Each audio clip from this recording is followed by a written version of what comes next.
Before listen, lock your door. Subscribe for daily horror story. First story. My uncle once warned me, if the ground beneath your tent starts to move, don't unzip it, just pack your things and leave.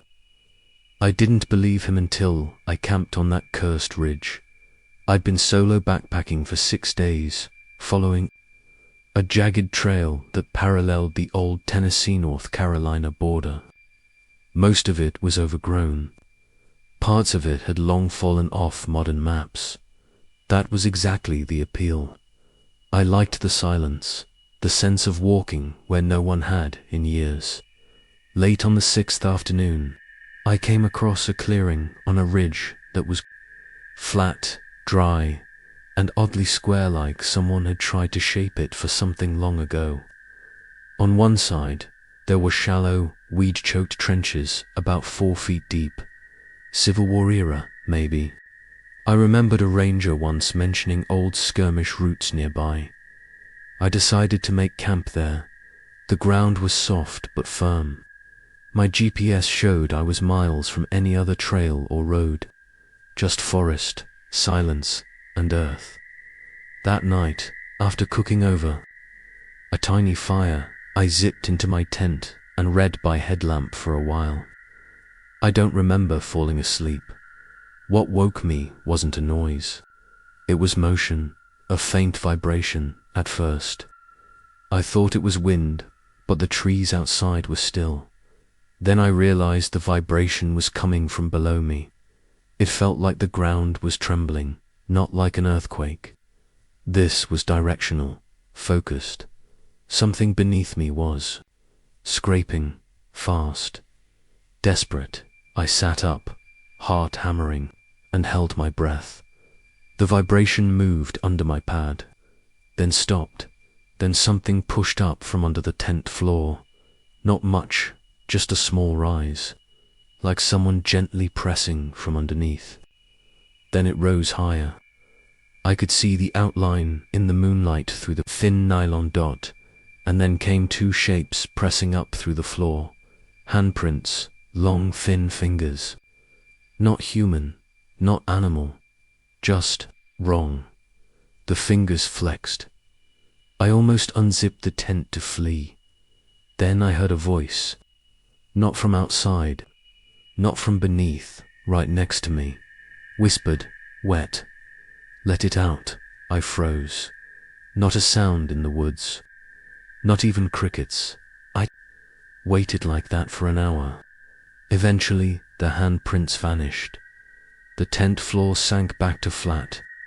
I must have passed out from fear by sunrise. Everything looked normal until I stepped outside. The ground where the tent had sat was cracked, split open, like something had dug upward and collapsed the soil behind it. But there was no mound of dirt, just a sunken line, like a tunnel had caved in. And hanging from one of my tent stakes was something I hadn't packed. A string of buttons, worn, rotted, but clearly from an old soldier's uniform. That day, I skipped breakfast and hiked 15 miles out. I didn't stop until I saw power lines. A week later, I visited a Civil War historian in Asheville. I showed him the buttons. He immediately recognized them as Union shoe, but what disturbed him was the pattern of scratches around the holes. Looks like these were torn off in a panic, he said. See that? Frantic movement. Almost like someone was clawing at their own chest. He asked me where I'd found them. When I told him, he stared at me, then said quietly, "There's no record of any formal camp up there. Just one note from 1864 says, Company B.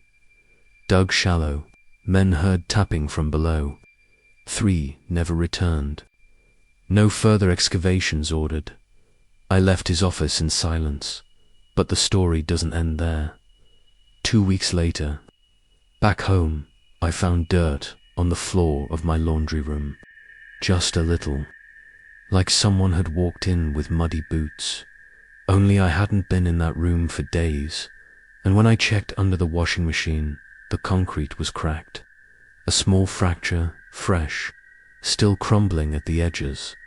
That night, I set up an audio recorder in the room. At 2:37 a.m. it picked up this, a faint scraping from underneath, and then a whisper.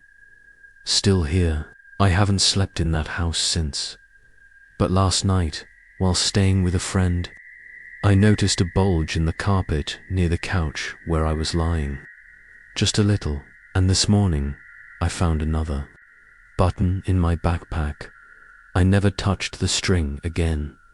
Next time you feel the ground move beneath your tent, don't unzip it. Don't wait, don't breathe, because whatever's digging up from underneath still remembers the war. And now, it knows your name. Second story. My cousin warned me when I was 10. If you stare too long at a birch tree, one of them might blink. I thought he was just messing with me until last summer. When one of them blinked back, it started with a weekend hiking trip in mid. I needed to get away from everything: work, city noise, even my phone. I planned a 2-day solo trek along an overgrown ridgeline in Appalachia. This part of West Virginia was remote, and the trail had long since been reclaimed by the forest. I had GPS coordinates for a spot some online forums called the Ghost Spine Trail, though no official maps showed it anymore. On the second afternoon, I reached a narrow ridge bordered by white-barked birch trees on both sides. Dozens of them, maybe hundreds, all tall, pale, silent. The light filtered through the canopy in strange ways, green, silver, and then nothing at all. It felt colder up there, even though it was July. About halfway along the ridge, I found a rusted plaque nailed to a crooked post, barely legible through corrosion. But the last words were still clear. In memory of those never found, 1983. No names, no explanation. I figured it was hikers who got lost. Maybe a storm or a rock slide. Still, something about it unnerved me. I walked deeper into the grove, finally settling on a small clearing just wide enough for my one-person tent. I remember how quiet it was. Not peaceful dead quiet. No birds, no wind. Just the occasional soft creak of birch trunks swaying, like bones flexing in the cold around dusk. I took a photo of the tree line just beyond my camp. For some reason, it felt off. The trees were spaced oddly too evenly, too deliberate. Nothing showed up in the picture, but when I looked up again, one tree had moved. I was certain of it, just slightly, but it was closer. I brushed it off, sleep-deprived, maybe, tired from hiking. Paranoia in the woods was common. I lit my stove, made a cup of instant soup, and tried to read. Around 10 p.m., I zipped into my tent and turned off the headlamp. That's when the clicking started, like a tongue flicking against teeth. Soft, rhythmic, coming from outside. At first I thought it was an animal, but then it began circling the tent, not walking, gliding, and then it stopped, right next to my head. I lay completely still. Then came a voice, barely above a breath. You looked too long. I didn't sleep that night. I kept the zipper locked, the knife in my hand, and the headlamp aimed at the flap. At some point the whispering stopped, but I never heard footsteps leaving by morning. I was half delirious. I crawled out and nearly screamed. Every single birch tree had a fresh gash carved into its bark, except one. That one closest to the tent had something else, a burned-in shape, tall and vaguely human. Arms too long, no face, but 2 black pits where eyes should have been. It looked blistered, like it had been branded into the wood. I packed up in less than 10 minutes and started hiking back toward the access road, but the forest had changed. Walked for nearly 2 hours before I saw something that stopped me cold. My own boot prints, heading the wrong direction. Circling back toward the grove. I hadn't looped. I was being turned around by then. I was panicking. I shut off my GPS, restarted it. Compass spun once, then stabilized. I forced myself downhill, cutting off the trail entirely. Scratches tore across my arms and legs. I was bleeding from the thorns. Finally, after what felt like an eternity, I stumbled out onto a utility road and flagged down a game warden passing by. When he asked where I'd come from, I gave him the coordinates. His face changed. "You were in the birch line," he said. "That place isn't mapped anymore for a reason." He didn't say anything else, just gave me water and drove me to the nearest town. A week later, back home, I developed the photos from my camera. One frame stood out. It was the grove I took the first night. But between two of the trees, in the shadow, a pale shape stood upright, too narrow, too tall, and where its face should have been just two black holes. It wasn't there when I looked, but it had been watching that night. I dreamt of birch, trees closing in around my bed. The next morning, there were scratches on the wall beside my pillow, not deep, but fresh, for long lines, like bark being peeled back. Now, even back in the city, I sometimes feel it again, that sensation of being watched, and every so often I see a birch tree where there shouldn't be one, in a parking lot, on a sidewalk, behind my apartment building, just standing there, pale, still waiting.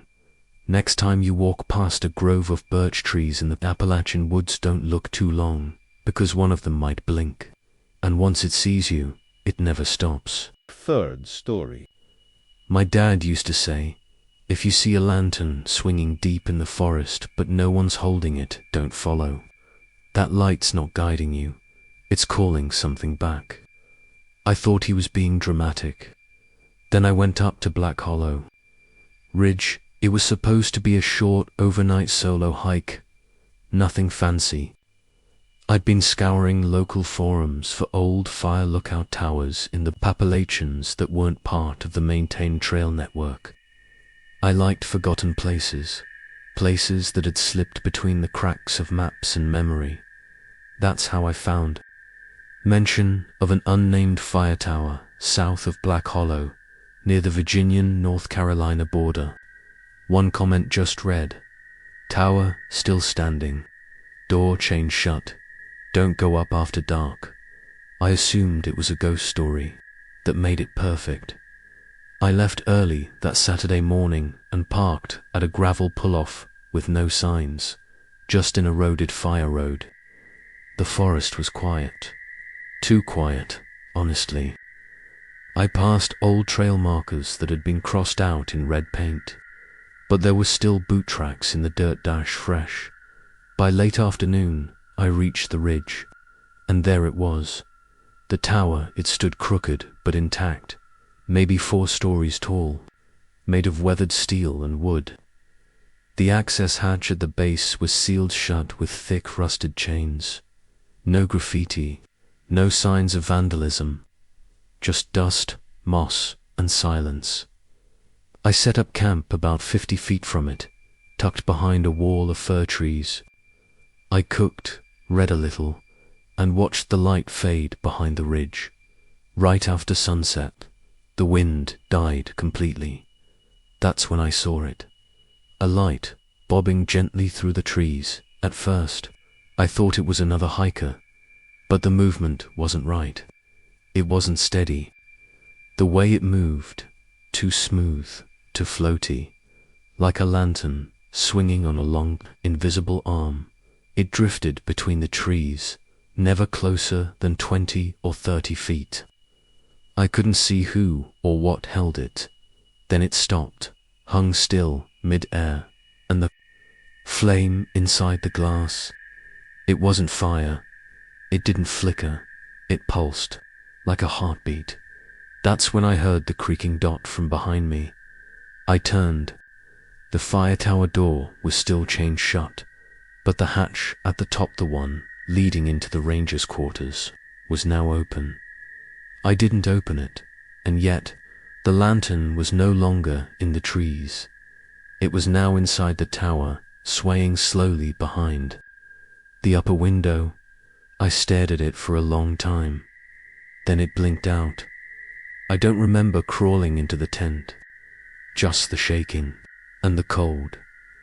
At 2:14 a.m., something woke me again. 3 distinct knocks, not on the tent, not on the trees, but from the metal legs of the fire tower, like someone was trying to get in. Then a whisper, far away, carried by no wind. Still, burning. The next morning, I nearly broke my ankle fleeing down the ridge. When I reached my car, I checked my phone. I'd taken a single photo during the hike of the fire tower at sunset. There was something in the window, something tall, facing inward, arms too long, head tilted, and next to it the lantern, lit, glowing. But there had been no flame. Back home, I told myself it was just exhaustion. Maybe a ranger. Maybe a local messing with me. But then the soot started showing up first. Around my front door, then under my windows, small black smudges, thumbprints, bare feet. I wiped them off, changed the locks. 2 nights later, the fire alarm in my apartment started going off. No smoke, no heat, just that burnt metal smell, like old wire and ash dot. Then I saw the photo again on my phone screen. Only now, it looked different. The figure in the window was facing out, and behind it a second light, dim, red, growing brighter that night. I heard footsteps in the hallway outside my door. Then someone knocked. 3 times.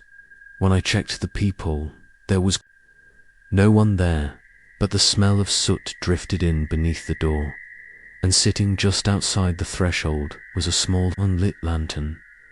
The next morning, it was gone. Last week, my downstairs neighbor said she saw something pacing my balcony.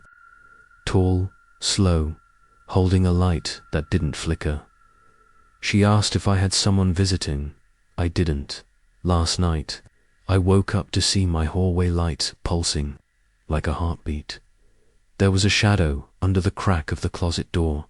When I opened it, nothing was there, but something breathed out.